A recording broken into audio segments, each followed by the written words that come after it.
Hey out there, this is TFB Mighty Clegg. And St. Wayne 1. This is our second video when it comes to doing The Witcher 2, Assassins of Kings. And what we're going to show you now is just a few bits and bobs out of the tutorial. And Wayne, who has been playing it, is going to just talk us through some of the problems and what can only be described as rage moments he's had in the game so far. And also utter stupidity moments on my part. Ah, there we go. Stay tuned for a bit of fun and chuckles at his expense, I should assume. Right, we're going to show you now the tutorial bit.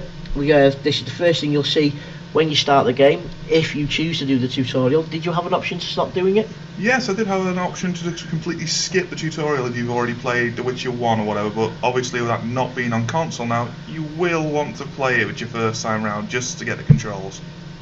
Okay, so here we go now. It's showing you the camera and controls section. Did you have any problems with the cameras or controls, Wayne? I had a lot of problems with the actual camera because there's no actual sensitivity for it whatsoever. You've got the one sensitivity they give you, and that is it, which means turn slightly, oh no, the camera's gone flying around. Well, as we can just see there, you're having what can only be described as a Super Mario 64 fun time there.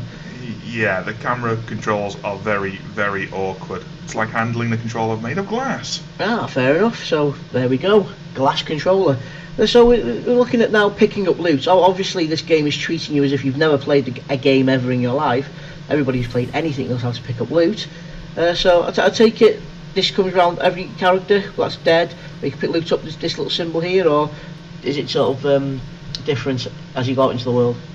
Well, most characters drop loot, but not all of them. Later on I'll show you how to detect whether there's loot there anyway, but most of the time if you walk up to any corpse pretty much and just push the A button, which is standard for looting, then you'll pretty much get something. So if you played an RPG before, you will physically know how to loot.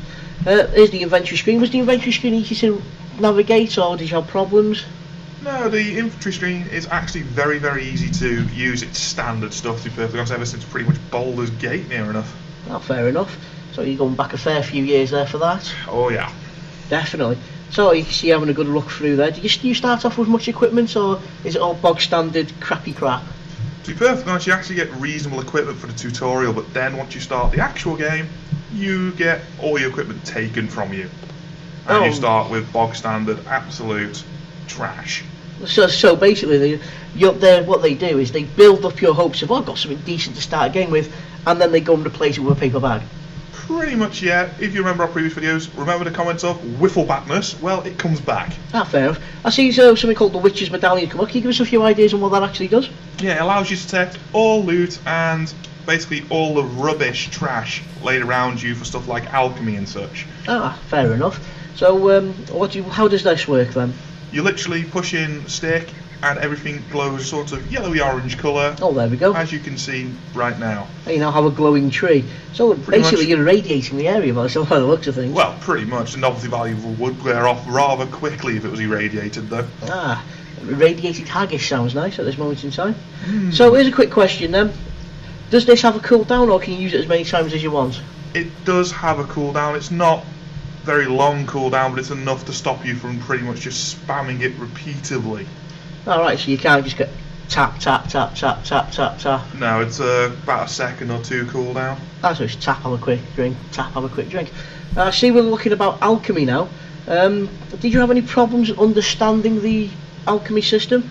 I hated the alchemy system to begin with. The tutorial that it gave you wasn't, well, I don't think it was clear, but like I said, this was where I had my act of stupidity. Oh, fair enough. Looking at the menus, looking at how it's worked, did you think it's been a proper port over? Have they spent the proper time in changing it from PC to console, or do you think there's things they could have done better?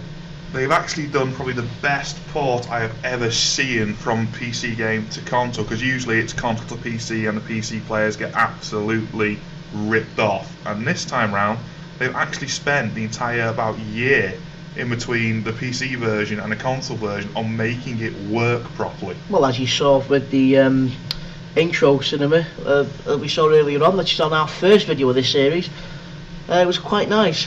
The graphics on this game for an Xbox 360 game are brilliant. So would you say they're pushing it to the extremes? I'd say it was one of the better looking games on the 360. Between this and Battlefield, I'd say they're the two best looking games by miles Fair on the enough. 360. Fair enough. Well, as we've been talking absolute rubbish now, see, you still haven't got to grips with the old navigation there, the meditate button. No, I haven't. But there is one thing to actually say though about the porting. When it came out, it needed a top range PC to actually use, and it still looks exactly the same on that top range PC as it does on the 360 now. Well, that's a good port. Oh, you've not quite got that yet, just there. So, would you recommend people to go out and buy this?